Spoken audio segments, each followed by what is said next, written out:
Welcome to the deep dive. This is where we dig into information sources and pull out the really key stuff for you. Quick, no overwhelm. That's the idea.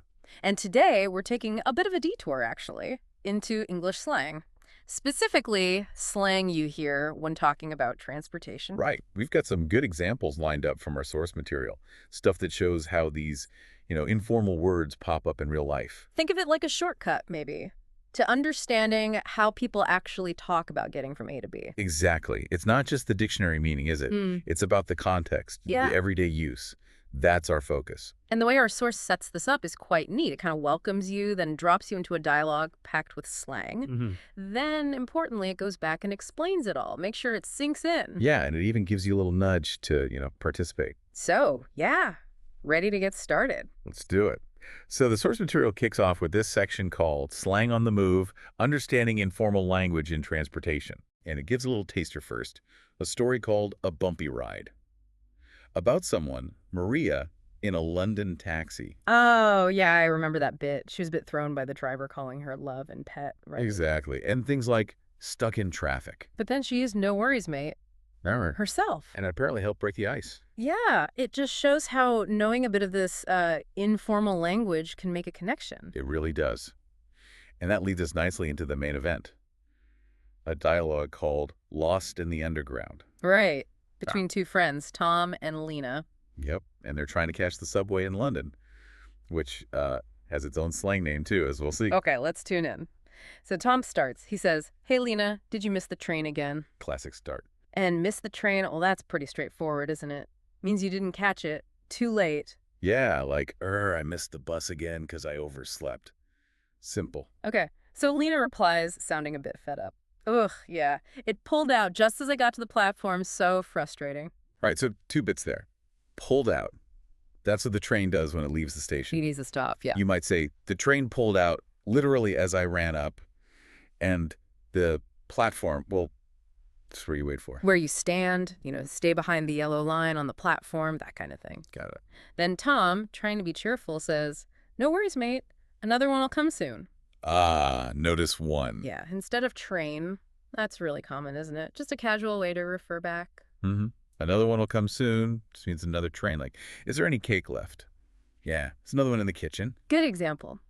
Okay, so Lena, maybe a bit scarred from past experiences, says, "Let's hope it doesn't break down. Last time, we were stuck underground for ages." Okay, loads there. Break down first. That means stop working, usually for machines, vehicles. Like my car broke down on the motorway. Nightmare. Total nightmare. Yeah. And then stuck just means you can't move. Right, like being stuck in traffic. We've all been there. We have. And she adds for ages. Yeah, love that one. Just means for a very, very long time. Emphasizes it. Haven't seen you in ages. Standard phrase. Definitely. So Tom remembers this incident too. Oh, right. That was a nightmare. The driver said there was a signal failure. A signal failure. I think the bane of commuters' lives. Yeah. It's a technical issue with the train system, basically. The kind of thing you hear over the tannoy. "Sorry for the delay. This is due to a signal failure up ahead. Causes instant groans." Always. Okay, Lena keeps the story going. Yeah, and then they told us to alight because of engineering works. Right. Alight. Now that sounds a bit more formal, doesn't it? It does, but you hear it a lot on public transport announcements. It just means get off. Yeah. "Please alight carefully using the doors provided." And engineering works. That just means construction. Maintenance on the tracks. Road works, but for trains. Gotcha. You see signs, weekend disruption due to engineering works. Exactly. Then Tom comes out with a very London observation.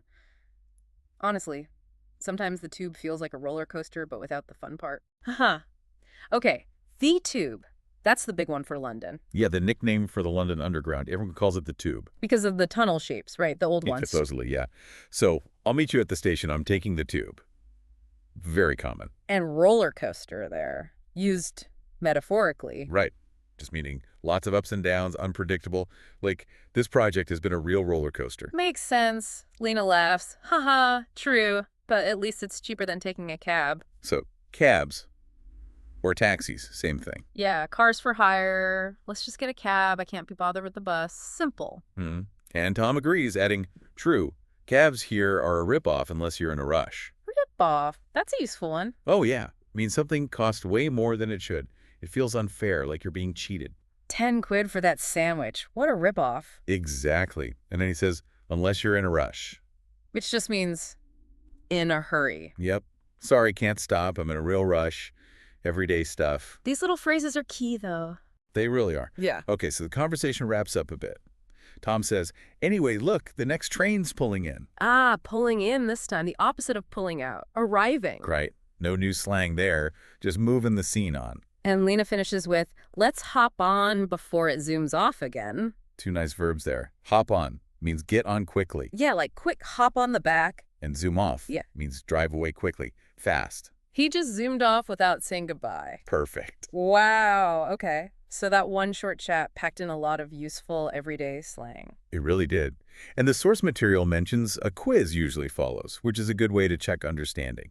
Definitely. And you can really see, can't you, how knowing these phrases helps you not just understand, but sort of fit in, especially navigating transport. Yeah, whether it's London or, any city with a busy transport system, it makes you sound a bit more natural, feel a bit more confident when you hear this stuff. For sure. It makes you think, maybe try using 1 or 2 next time you're talking about a journey. Makes it feel more real. It does.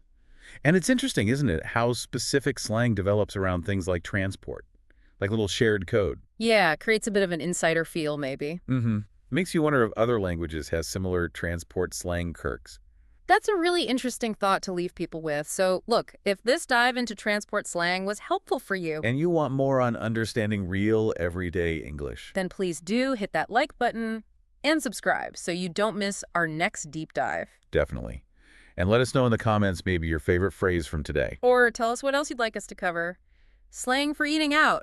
School slang. Sports. Yeah, we're always open to ideas. Keep listening, keep learning. Every little bit helps you connect, right?